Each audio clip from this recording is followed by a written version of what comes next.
Buona Pasquetta a tutti. Ieri ci siamo consolati con le lasagne. Oggi abbiamo preparato un bel piatto che volevo fare assaggiare anche a Piero Pelù, perché lui è vegetariano. Ah no, vabbè, qua c'è il prosciutto, scusa.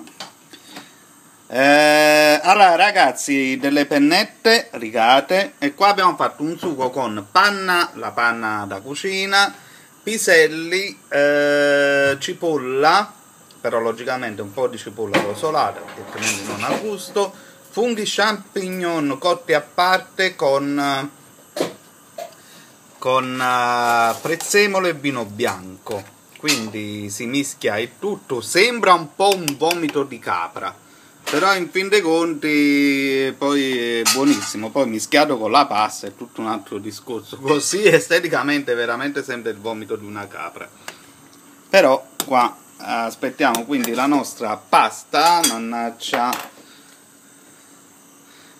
stava Piero Pelù, stava Piero Pelù,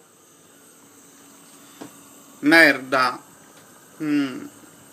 Ok, allora più tardi faccio vedere il piatto così completato. Ragazzi, non ho fatto la ricetta perché stasera devo fare la quiche e quindi faccio la ricetta stasera per bene con la videocamera. Questo qua è l'iPhone. Ok, vi faccio vedere il piatto finito com'è. A più tardi.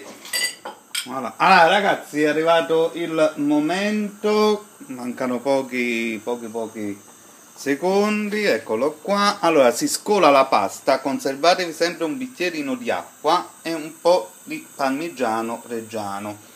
Quindi si scola la pasta,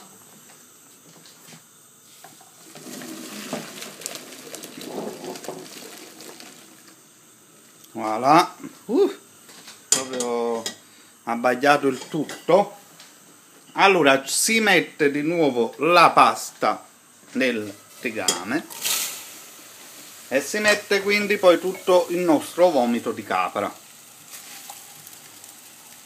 Adesso mischio tutto e poi servite. Aspettate, voilà.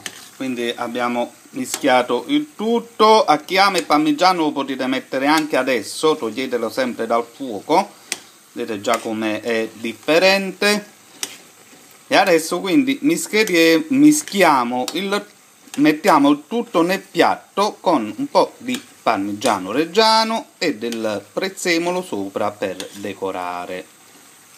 È buonissimo, ragazzi. Voilà, piatto terminato. Ragazzi, buon appetito a tutti, va garantito che è buonissimo. Comunque già c'è la ricetta nel ricette da sballo, vedete, paccheri a vomito di capra. Ciao ciao a tutti.